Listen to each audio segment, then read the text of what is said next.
कहाँ जाएगा वहीं रोशनी लुटाएगा, किसी चिराग का कहाँ अपना मकान होता है। तो मैं गंभीर बातों पे आने से पहले, क्योंकि स्टूडेंट्स हैं हमारे बीच, तो मैं ज़रा ऑ मोमेंट का शिकार हूँ आपको लेकर के। I must admit this. याद कीजिए वो कैबिनेट मिनिस्टर जब बने थे और वो जो काला सूट लाल टीका, कौन बिहारी होगा जो प्राउड फील नहीं कर रहा होगा उस वक्त भाई, युवा Bihari, the whole country, and of course because 2.2 millions views Chirag Paswan के उस वीडियो पे एक्स पर और 11,000 रिट्वीट्स। मतलब किसी भी कैबिनेट मिनिस्टर को इतना प्यार नहीं मिला जितना आपको मिला। आप में ऐसा क्या खास है चिराग? मैंने आज तक कुछ सोच कर, प्लान कर उसको कंसेप्चुअलाइज कर या उसको स्ट्रेटेजाइज कर नहीं की चीज़ें। दिल से की। मेरे फैसलों की कई बार निंदा की गई, मेरे फैसलों को कई बार सराहा गया, मेरे फैसलों की आलोचना इस कदर इस हद तक की गई कि मेरी ऑबचुरीज, पॉलिटिकल ऑबचुरीज लिखी जा चुकी थी। 2020 में मैंने कुछ ऐसे बड़े फैसले लिए थे, मेरी पॉलिटिकल ऑबचुरीज लिखी जा चुकी थी। और जब प्यार मिला तो वो इतना मिला कि जो आपने कहा कि उसकी तुलना किसी और मंत्री के साथ अभी नहीं की जा सकती। जो किया मैंने दिल से किया, अपनी प्राथमिकताओं को हमेशा स्पष्ट रखा, लक्ष्य को मैंने स्पष्ट रखा, करना क्या है। और मैं आज जब यहाँ पे आसम्स के सारे बच्चों के साथ हूँ, आप लोग अपने जीवन की शुरुआत कर रहे हैं। And if there is anything that I want to convey to you all, जो टेक अवे के तौर पर आप लोग अपने जीवन में अपने साथ ज़रूर रखेंगे। आप सब आने वाले दिनों में अपने लक्ष्य को प्राप्त करें, बड़ी बड़ी जगह जाएं, आपके सारे सपने पूरे हों, भगवान ऐसा करे। बट हाँ, उसके लिए ज़रूरी है लक्ष्य को स्पष्ट रखना, ज़रूरी है अपनी प्रायोरिटीज़ को क्लियर रखना। आपको करना क्या है, आपको पाना क्या है। मैं एक छोटा सा उदाहरण देता हूँ। मैं राजनीति में हूँ, राजनीति में मेरा लक्ष्य क्या सिर्फ मंत्री बनना मेरा लक्ष्य है? अगर ये तो then I have achieved it all, that's it, thank you. अगर नहीं तो क्या है मेरा लक्ष्य? राजनीति में मेरा लक्ष्य कतई मंत्री बनना, सांसद बनना कभी नहीं रहा। मैं एक ऐसे परिवार से आता हूं जहां बचपन से इन अ वे मैंने ताने ही सुने, ये मंत्री का बेटा, मंत्री का बेटा, मंत्री का बेटा। I don't know how many of you all know this, but then my father was, उन्हें राजनीति का मौसम वैज्ञानिक कहते थे। सरकार किसी की, वो मंत्री जरूर होंगे। तो ऐसे में ये सारी चीजें मैंने अपने घर परिवार में ही मैंने देखी। तो मेरे लिए मंत्री बनना या मंत्री पद को हासिल करना कभी लक्ष्यों में रहा ही नहीं है। मेरे लिए लक्ष्य हमेशा रहा कि मैं जिस राज्य से आता हूं, बिहारी हूं, बिहार को आगे बढ़ाना, बिहार को विकसित राज्यों की श्रेणी में लेकर आना, बिहारी होने पर गर्व होना, बिहार शब्द को जो अब गाली बना दिया गया है, इन सारी सोच के साथ मैंने आगे बढ़ने का मैंने फैसला किया। 2020 में मेरे पास ये मौका था, आशा जी, अगर मैं चाहता तो मैं मंत्री 2020 में ही बन सकता था। मेरे लिए बहुत आसान था, मुझे सिर्फ नतमस्तक होना था, कुछ एडजस्टमेंट्स करने थे, कुछ कॉम्प्रोमाइज़ेस करने थे, और उसके तुरंत बाद मेरे विधायक भी बिहार के चुनाव में जीतते, मैं मंत्री भी बनता। बट वो मेरा लक्ष्य ही नहीं था।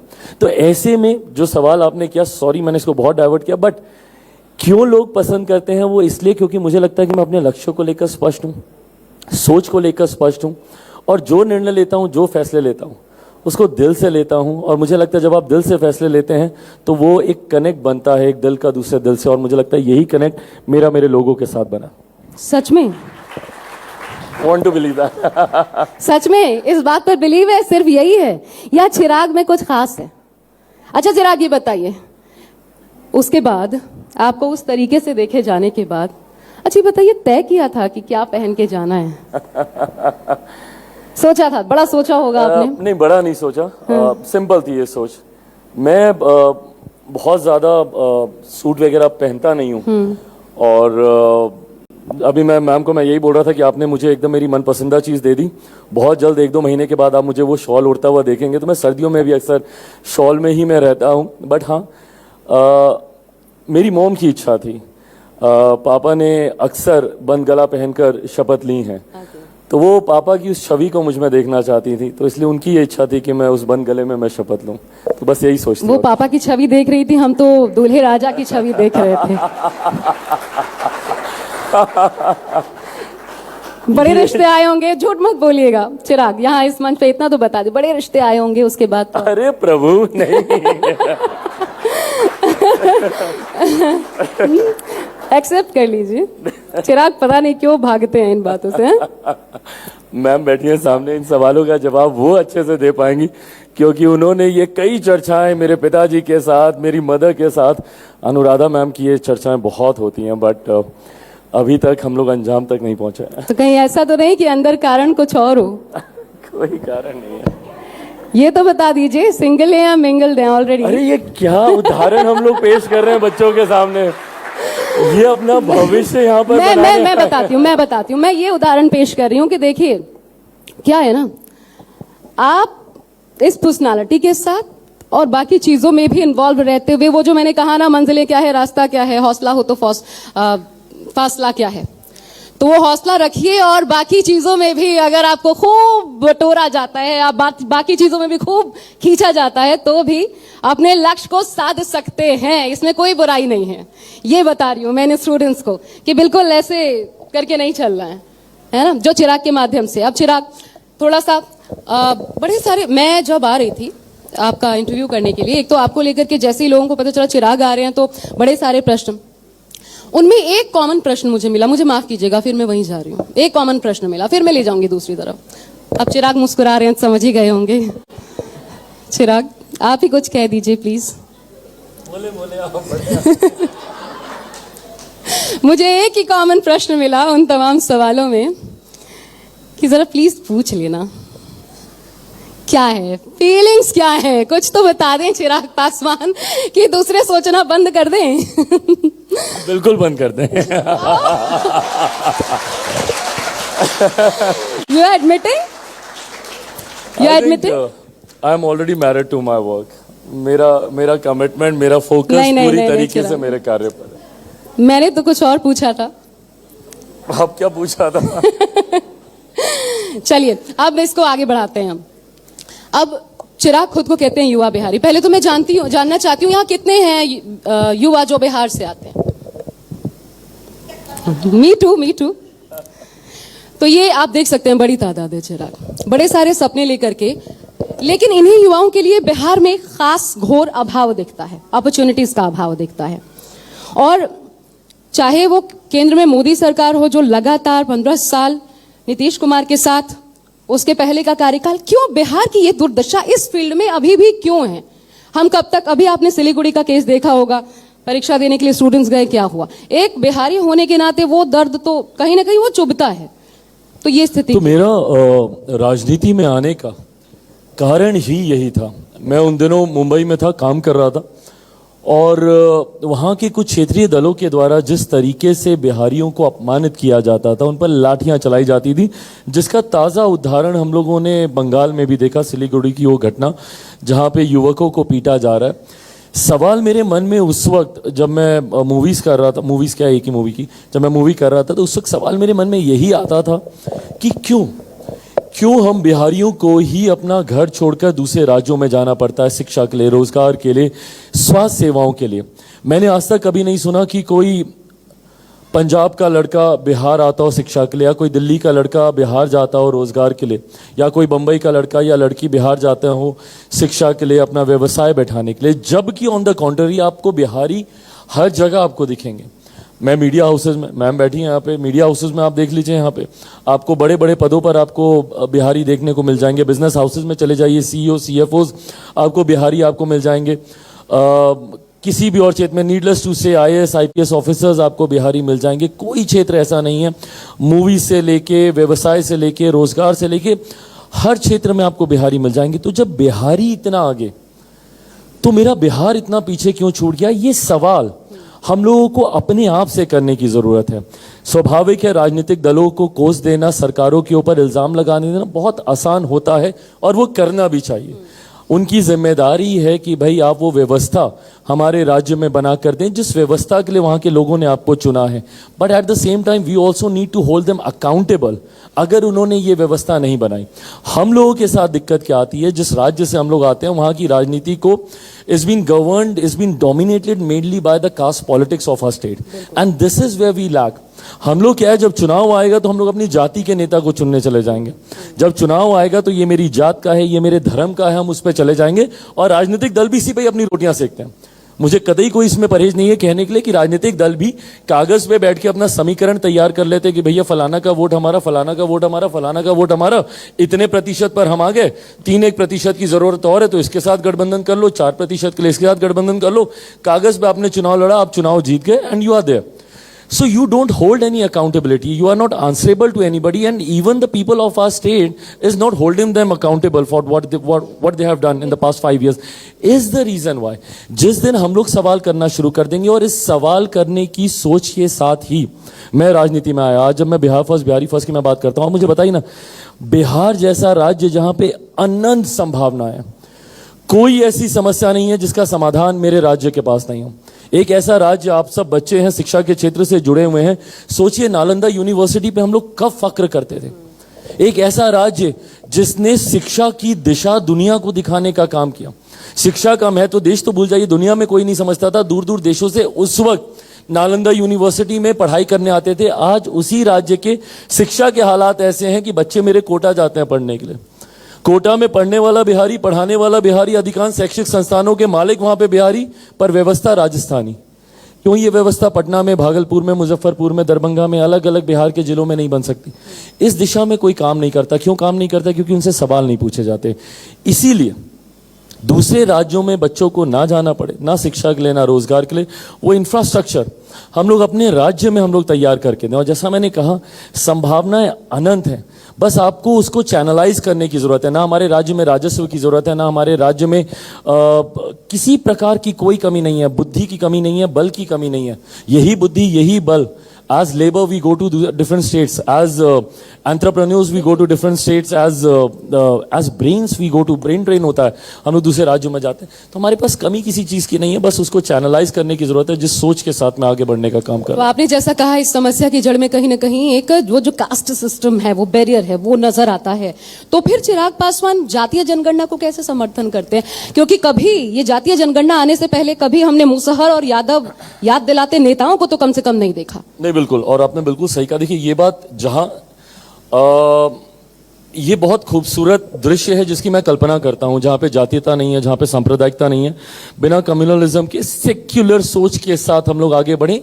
ये एक ऐसी आइडियल सिचुएशन है जिसकी कल्पना मेरे नेता ने की थी, मेरे पिता ने की थी, मेरे पिता ने जिनको अपना नेता माना, बाबा साहब, उन्होंने की थी। इन तमाम नेताओं ने ऐसे समाज, ऐसे देश की कल्पना की थी। But at the same time we need to understand, we need to accept the hard reality also of our nation, जो कि हकीकत है। जातीयता है, सांप्रदायिकता है, ये हकीकत है, आप इसको झुटला नहीं सकते। ऐसे में जब आप जातीयता के भेदभाव को समाप्त करने की बात करते हैं, तो जरूरी है कि आज की भी तारीख में जिन लोगों को जाति के आधार पर डिस्क्रिमिनेट किया जाता है, भेदभाव जिनके साथ किया जाता है, उनको आप मुख्य धारा के साथ जोड़ें, उस डिस्क्रिमिनेशन को आप समाप्त करें। नो मैटर मैं कितना बोल लूं कि भाई मैं जातीयता में मैं विश्वास नहीं करता, बट हकीकत है आज भी एक दलित युवक को घोड़ी पे चढ़ने से रोका जाता है। उदाहरण मेरे ही राज्य के हैं, जहां पे मुख्यमंत्री मंदिर में चले जाते हैं तो मंदिर को गंगा जल से धुलवाया जाता है। मैं जिस राज्य में बैठा आपके साथ बातचीत कर रहा हूं, इस राज्य के भी पूर्व मुख्यमंत्री के साथ इसी तरीके की घटना घटी है। एक आईपीएस ऑफिसर को आज भी अपनी बारात निकालने के लिए सिक्योरिटी डिमांड करनी पड़ती है। सो एट द सेम टाइम जहां पे हम लोग उस दिन की कल्पना करते हैं, वहीं पे जब तक ये है, जरूरी है उन जातियों को मुख्य धारा के साथ जोड़ने की जिन जातियों ने इन तरीके के भेदभाव को झेला। अब आप उनको कैसे जोड़ेंगे? आप उनके लिए स्कीम्स लाते हैं, आप उनके लिए योजनाएं लाते हैं, आप उनको अपलिफ्ट करने का काम करते हैं। बट जब आप योजनाएं बनाते हैं भारत के संघीय ढांचे में, जहां पे राज्य सरकार, केंद्र सरकारें दोनों योजनाएं बनाती हैं, जरूरी है कि उनके पास आंकड़े तो हों कि उसकी आबादी कितनी है, भले वो राज्य सरकारों के पास हो, केंद्र सरकारों के पास हो, ताकि उसके अनुपात में राशि आवंटित की जाए, उन योजनाओं का निर्माण उस आबादी के हिसाब से किया जा सके। That's why when you said, मैं भी इस बात का पक्षधर हूं, मैंने हमेशा कहा कि जातीय जनगणना हो, सरकारों के पास वो आंकड़े हो। कई बार न्यायालय भी आंकड़े मांगता है, बट उसको सार्वजनिक नहीं किया जाना चाहिए। मैं कतई पक्षधर नहीं हूं। मेरे राज्य में हुआ है, वहां पर दिक्कत यही है, बिल्कुल भेदभाव और बढ़ता है। पहले तो हम लोग जाति वाले थे, अब हम लोग प्रतिशत वाले हो गए कि आप तो 1.5% वाले हो, आप 3% वाले हो, हम तो भाई 12% वाले, हम तो 16% वाले। ये भेदभाव और बढ़ता है, तो इसीलिए ये आंकड़े सरकारों के पास होने चाहिए, सार्वजनिक नहीं करने चाहिए। मैं इसका पक्षधर नहीं। अच्छा, तो आप ऐसी समुदाय से आते हैं, अभी क्रीमी लेयर का फॉर्मूला आया, आपकी सरकार ने उसको सुप्रीम कोर्ट के निर्देशों को नजरअंदाज कर दिया। आप मोदी जी के भक्त, आप हनुमान बताते हैं उनको खुद को। तो तो जो चीज बेहतरी के लिए है उस पर आपने आवाज नहीं उठाई, उससे आपने नहीं कहा कि नहीं सरकार को ये करना चाहिए, क्योंकि एक लेवल के बाद जिनको जरूरत नहीं है वो अगर खुद आगे नहीं आ रहे हैं क्रीमी लेयर वाले, तो सरकार को कम से कम इस पर सुप्रीम कोर्ट के निर्देशों का पालन करना चाहिए। लेकिन चिराग पासवान वहां बोलते हैं जब नेम प्लेट लगाने की बात आती है, चिराग पासवान बुलडोजर को लेकर के बोलते हैं, लेकिन चिराग पासवान वहां नहीं बोलते हैं। नहीं, मैंने वहां पे भी मैंने बोला और मैंने इसके खिलाफ में बोला। जो आप कहती हैं कि जो मैं बोलूं, मैंने उसके विपरीत मैंने बोला। उस वक्त भी मैंने क्रीमी लेयर को लेकर मैंने आवाज उठाई थी और मैंने इस बात को स्पष्ट तौर से कहा था कि क्रीमी लेयर का प्रावधान अनुसूचित जाति में नहीं हो सकता। No, just give me 2 minutes, I will explain you why do I say this. ये प्रावधान बाकी के जिनको आरक्षण का लाभ मिलता है वहां पर है, पिछड़ा वर्ग में इस तरीके के प्रावधानों का आप जिक्र कर सकते हैं। मैं सिर्फ अनुसूचित जाति की मैं बात कर रहा हूं जहां पे क्रीमी लेयर के प्रावधानों को आप लागू नहीं कर सकते। कारण है, आप जब अनुसूचित जाति की बात करते हैं, this is for all of you also, क्योंकि भविष्य में आप लोग ये सवाल संभवतः दूसरे नेताओं से भी करेंगे या ऐसे पद पर होंगे जहां पे सवाल आपसे किए जाएंगे। अनुसूचित जाति का जब आप जिक्र करते हैं, क्या है शेड्यूल कास्ट? मैं एक तरफ जहां मैं बोलता हूं जात पात पे मैं नहीं मानता, बट हाँ कुछ ऐसी जातियां हैं जिनको हमारे संविधान ने ही शेड्यूल किया है और उनको लिस्ट किया है और उनको अनुसूचित जाति कहा जाता है, शेड्यूल कास्ट कहा जाता है। ये वो जातियां हैं जो कि समय के अलग अलग कालखंड में भेदभाव का शिकार रही हैं और ये भेदभाव उनके साथ शैक्षणिक आधार पर नहीं हुआ, ये भेदभाव उनके साथ आर्थिक आधार पर नहीं हुआ, ये भेदभाव उनके साथ छुआछूत के आधार पर हुआ। इनके पीछे का कारण सिर्फ और सिर्फ अनटचेबिलिटी रही है। ये वो जातियां रही हैं जिनको गांव से बाहर रखा जाता था, ये वो जातियां रही हैं जिनकी कमर पे झाड़ू बांधा जाता था, गले में घंटी लटकाई जाती थी, और जब ये गांव में आते थे, आप सब लोग संभवतः इन परिस्थितियों से कभी वाकिफ नहीं हुए होंगे, बट कभी ना कभी किसी ने आपको ये बातें बताई होंगी। ये वो जातियां जिनको देखना तक, छूना तो बहुत दूर की बात है, देखना तक पाप माना जाता था। जब ये लोग गांव में आते थे तो गांव की खिड़की दरवाजे बंद किए जाते थे, अलग कुएं की व्यवस्था, अलग बैठने खाने सोने की व्यवस्था इनके लिए की जाती थी। आधार अनटचेबिलिटी, छुआछूत इनका आधार है। और ये छुआछूत हम लोग दिल्ली मुंबई बड़े शहरों में रहते हैं, संभवतः हम लोग नहीं इस बात को एक्सपीरियंस करते हैं, बट आज भी गांव की ये रियलिटी है। ग्रामीण क्षेत्रों में गाहे बगाहे ये उदाहरण सामने आते हैं। जैसा मैंने कहा, आईपीएस ऑफिसर को क्यों सिक्योरिटी मांगनी पड़ रही है, दलित युवक को घोड़ी पे चढ़ने से क्यों रोका जा रहा है, एक मुख्यमंत्री। अब मुझे बताइए, एक आईपीएस ऑफिसर से बड़ी क्रीमी लेयर क्या, या एक मुख्यमंत्री से बड़ा पद क्या? पर अगर ये भेदभाव उस स्तर पर भी हो रहा है तो क्या क्रीमी लेयर आ सकती है? इसीलिए मैंने कहा कि बाकी जमातों के साथ संभव है ये। आप पिछड़ा वर्ग में कर सकते हैं, आप बाकी जगह कर सकते हैं, बट अनुसूचित जाति जहां पे आधार छुआछूत रहा है, अनटचेबिलिटी रहा है, सुप्रीम कोर्ट का जो ये ऑब्जर्वेशंस आए थे उसमें मुझे शिकायत इस बात की भी थी, चिंता हमारी इस बात की भी थी कि अनटचेबिलिटी का जिक्र ही नहीं है उसमें। यहाँ पे शैक्षणिक आधार ही नहीं है भेदभाव का, यहाँ पे आर्थिक आधार ही नहीं है, तो इसीलिए वहां पे क्रीमी लेयर के प्रावधानों को आप लागू नहीं कर सकते। अब मैं जल्दी जल्दी कुछ सवाल और पूछ लेती हूँ और उसके बाद मैं चाहती हूँ कि आप लोगों के जो जहन में सवाल हो वो जरूर पूछेगा चिराग से। एक प्रशांत किशोर, सबसे पहले अभी उन्होंने आपकी पार्टी को डंट लगाया, आपकी ही, क्योंकि आपकी पार्टी के लोग उनकी पार्टी ज्वाइन कर रहे हैं। अब आप किस तरीके से देखते हैं एक युवा के तौर पर, जब वो कहते हैं कि अगर उनकी सरकार आई तुरंत शराबबंदी को वो खत्म कर देंगे, शराबबंदी को, इसे आप कैसा मानते हैं बिहार के लिए? मैं इस तरीके के जितने विषय हैं जिसमें शराबबंदी आती है, जिसमें जनसंख्या नियंत्रण आता है, ये तमाम विषय ऐसे हैं जो जागरूकता को इनका आधार बनाया जाना चाहिए। मेरे राज्य में शराबबंदी लागू है, मैं उस पर कोई टिप्पणी नहीं कर रहा। मेरे मुख्यमंत्री नीतीश कुमार जी की ये सोच रही और उन्होंने लागू किया, बट साथ ही में मैं हमेशा से इस बात का पक्षधर रहा हूं कि ये विषय ऐसे हैं जिसमें आपको जागरूकता फैलाने की जरूरत है। जब तक आप इसके प्रोज एंड कॉन्स को आप डिस्कस नहीं करेंगे, जब तक लोगों को इस बात की जानकारी नहीं होगी कि इनके हार्मफुल इफेक्ट्स क्या हैं, भले वो आबादी को लेकर हो, पॉपुलेशन इंक्रीज को लेकर हो, शराबबंदी को लेकर हो, मैं मानता हूं कि आप इसको कानून बनाकर लागू करवा दें, ऐसा होता नहीं है। लोग वे आउट्स निकाल लेते हैं, लूप होल्स निकाल लेते हैं। मेरे राज्यों में भी गाहे बगाहे मुझे कई ऐसे उदाहरण देखने को मिलते हैं जहां पे अवैध शराब का निर्यात मेरे राज्य में होता है, जहां पे जहरीली शराब का निर्माण मेरे ही राज्य में होता है, तो वो लूप होल्स निकाल लिए जाते हैं। उसको आप कटिंग तभी कर पाएंगे जब आप जागरूकता फैलाएंगे। तो मैं पक्षधर हूं इस बात का कि ज्यादा से ज्यादा चर्चाएं नशीली पदार्थों के इस्तेमाल को लेकर क्या हानिकारक उसके परिणाम हो सकते हैं, उसको लेकर होना चाहिए। आबादी को लेकर क्या क्या नुकसान होते हैं, कैसे रिसोर्सेज हमारे पास सीमित हैं और कैसे एक दिन सब यानी खत्म हो अभी जाएगा। चिराग हाँ या ना में क्लियरली अभी किसी पक्ष पर नहीं पहुंचे। नहीं, मेरा हाँ या ना में भी पक्ष यही है कि we should talk a little more about these ठीक थिंग्स है। खुले मंचों से। अब कुछ नेताओं के नाम मैं चाहती हूँ, आप जो सबसे पहला शब्द उनको लेकर के जहन में आता अरे I am very bad with all this. Please. हाँ, तो सबसे पहले शुरुआत का आपके भाई से शुरुआत कर, तेजस्वी यादव। युवा चेहरे मैं गिनवाऊंगी आपको। तेजस्वी यादव, क्या बोलूं मैं उनके बारे में, भाई बोल देता हूं और क्या बोलूं। अपेक्षा उनसे बहुत थी, मेरे राज्य को 2-2 बार वो मुख्यमंत्री रह चुके हैं। युवा हैं, युवा सोच मैं चाहता था, आउट ऑफ बॉक्स आइडियाज उनके आए कुछ। मेरे राज्य के लिए वो कुछ नई क्रांतिकारी योजनाओं को लेकर आए, बट वो भी उसी ढर्रे पर चले जिस पे दशकों से उनकी पार्टी चलती आई है। सो एक भाई की भूमिका में उनको ज्यादा देखता हूँ। तो लालू यादव की छवि लेकर चल रहे हैं वो, ठीक है। दूसरा नाम अखिलेश यादव। अगेन उनसे भी मेरी वही शिकायतें रही हैं। उत्तर प्रदेश, बिहार, उत्तर प्रदेश, अगल बगल के सारे राज्य हैं और लगभग मोर और लेस एक जैसी ही समस्या दोनों राज्यों में हम लोग को देखने को मिलती है। उत्तर प्रदेश भी पलायन का शिकार रहा है, यहाँ से भी जिस तरीके से माइग्रेशन होता है। अगेन पढ़े लिखे युवा, बट हाँ कंपैरेटिवली उनसे बहुत बेहतर मेरे मौजूदा मुख्यमंत्री योगी आदित्यनाथ जी ने किया। जिस तरीके से उन्होंने न सिर्फ राज्य में अपराध को नियंत्रित करने का काम किया, पलायन को भी काफ़ी हद तक यहाँ पर अवसर मुहैया कराकर उन्होंने उसमें कमी लाने का उन्होंने कार्य किया। तो जब मैं अखिलेश जी का जिक्र करता हूँ, डिसअपॉइंटेड। ठीक। योगी आदित्यनाथ, अभी आपने भी कहा फैंटास्टिक, बहुत बढ़िया कार्य कर रहे हैं मेरे मुख्यमंत्री यहाँ पे उत्तर प्रदेश में। देखिए, मैं मानता हूँ नेता को कई बार कड़े निर्णय लेने की ज़रूरत पड़ती है।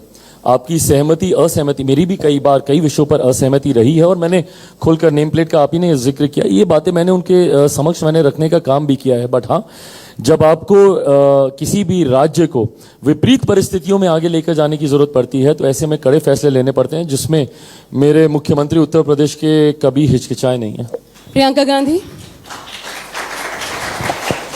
आई सी पोटेंशियल इन हर। उनमें मुझे लगता है कि वो सामर्थ्य है अपने दल को, देश का मुझे पता नहीं, पर अपने दल को आगे लेके जाने का। ठीक है, अब मैं चाहती हूँ हम ये प्लेटफॉर्म ओपन कर दें। आप लोगों में से जो भी सवाल पूछने चाहते हैं एक एक करके। सबसे पहले कौन जी? नमस्कार सर, सबसे पहले जय श्री राम। राज द्विवेदी। जय श्री राम। सर, मेरा सवाल जो आपसे आता है कि आप अभिनेता भी रहे और अभी आप राजनेता भी हैं, तो मेरे जहन में एक सवाल आता है कि आप मल्टीटास्किंग के लिए अपने आप को किस तरह से प्रिपेयर करते हैं? भाई, पहली बात तो मैं अगर मल्टीटास्क कर पाता तो मेरी अभिनेता की भी छवि अच्छी होती। आज तारीफ से मेरे राजनेता होने को नहीं करनी पड़ती, 2 अच्छे शब्द मेरी मूवी को भी लेकर बोल दिए जाते, बट किसी ने नहीं बोले हैं। और वो सोशल मीडिया के कमेंट्स में पता चल जाता है कि मैंने कितना बुरा काम वहाँ पे किया था। I do agree to that. So multitasking, but then yes, I mean किसी भी क्षेत्र में जब आप जाते हैं, भाई आने वाला समय आपको ये सिखाता है ये चीज़ें। एंड आई बिलीव जीवन से बेहतर टीचर कोई नहीं है।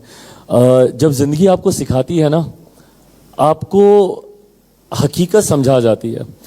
मैं आज से 4 साल पहले का चिराग पासवान और आज के चिराग पासवान में ज़मीन आसमान का फ़र्क समझता हूँ। जबकि मैं 4 साल पहले वाले चिराग पासवान को भी काफ़ी सफल और काफ़ी मेहनती मानता था, बट मेरे पिता के निधन के बाद जिस तरीके से मुझे ज़िंदगी ने सिखाना शुरू किया और जिस तरीके से मुझे ज़मीन पर धोबी पटक दे दे के जब मुझे सिखाना शुरू किया, तब आपको पता चलता है कि आपको हर परिस्थिति के लिए आपको तैयार रहना पड़ता है। आपके पास बहाने नहीं हो सकते जीवन में। आपको पारिवारिक संघर्ष भी करना होगा, आपको अपने कार्यों का संघर्ष भी करना होगा, आपको मानसिक संघर्ष भी करना होगा, आपको शारीरिक संघर्ष भी आपको करना होगा, और हर चीज़ में आपको अपने आप को सही साबित निरंतरता में करते रहना होगा। Eventually a day will come in your life which I am going through after my father.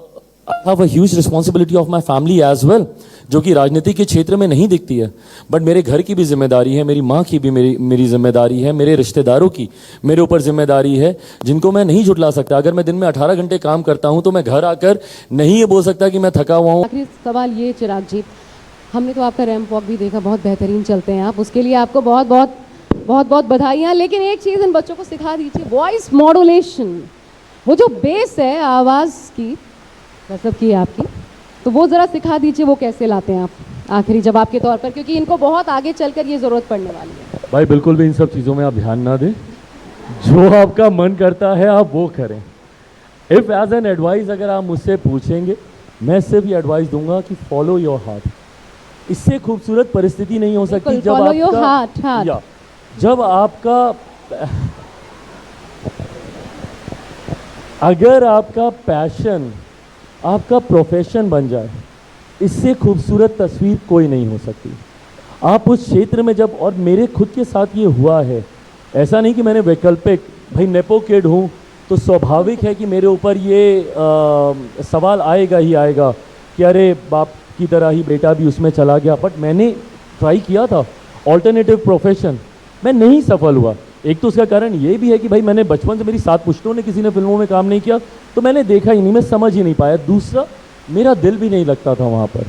ऐसे में जब मैं राजनीति के क्षेत्र में आया, दिल के सवाल पे हम इत्मीनान से कभी चर्चा करेंगे। पहले बच्चों को समझाना ज़रूरी है कि क्योंकि मेरा मन नहीं लगता था वहाँ पर। और जिस दिन मैं राजनीति में आया और यहाँ पर आने के बाद मुझे पिछले मेरे प्रोफेशन से ज़्यादा संघर्ष यहाँ पर झेलना पड़ा। तो पहली बात तो जब आपका पैशन आपका प्रोफेशन बन जाए, उससे खूबसूरत परिस्थिति नहीं हो सकती।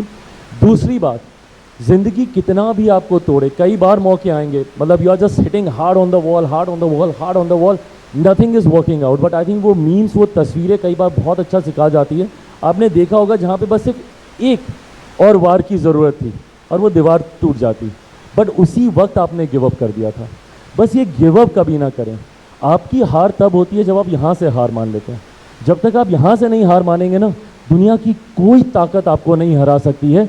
ये आप लोग गांठ बांध कर चलिएगा, ज़िंदगी में कैसी भी विपरीत परिस्थिति क्यों ना आए। और एक और बात जिसके लिए मेरे ऊपर आरोप लगाए जाते हैं, बट मैं उसको सही मानता हूँ, महत्वाकांक्षी बनिए, अति महत्वाकांक्षी बनिए, एम्बिशियस होइए, ओवर एम्बिशियस होइए। लोग बोलते हैं अरे ये तो बहुत महत्वाकांक्षी है, तो क्यों नहीं हो भाई? महत्वाकांक्षाएं बुरी नहीं हैं, और जब तक आप महत्वाकांक्षी नहीं होंगे, जब तक आप ज़्यादा की लालच नहीं करेंगे, थोड़ा भी आपको कोई नहीं देने वाला। लोग आपको तोड़ेंगे, डीमोटिवेट करेंगे, बट उस वक्त आपकी महत्वाकांक्षा ही आपके अंदर वो जिद लाएगी आपको आगे लेकर जाने की। आप किसी से कमज़ोर नहीं हैं। आपको कोई कमज़ोर करता है तो सिर्फ और सिर्फ आपका दिल कमज़ोर करता है। दिमाग से मजबूत रहिए, दिल से मजबूत रहिए। कोई आपको पीछे नहीं ले जा सकता, कोई आपको नहीं हरा सकता, आपको सिर्फ आपका दिल हराता है। दिल के हाथों कभी मत हारिएगा, उसको मजबूत रखिएगा। Thank you so much. Wow, thank you so much for such wonderful words, Chirag Paswan.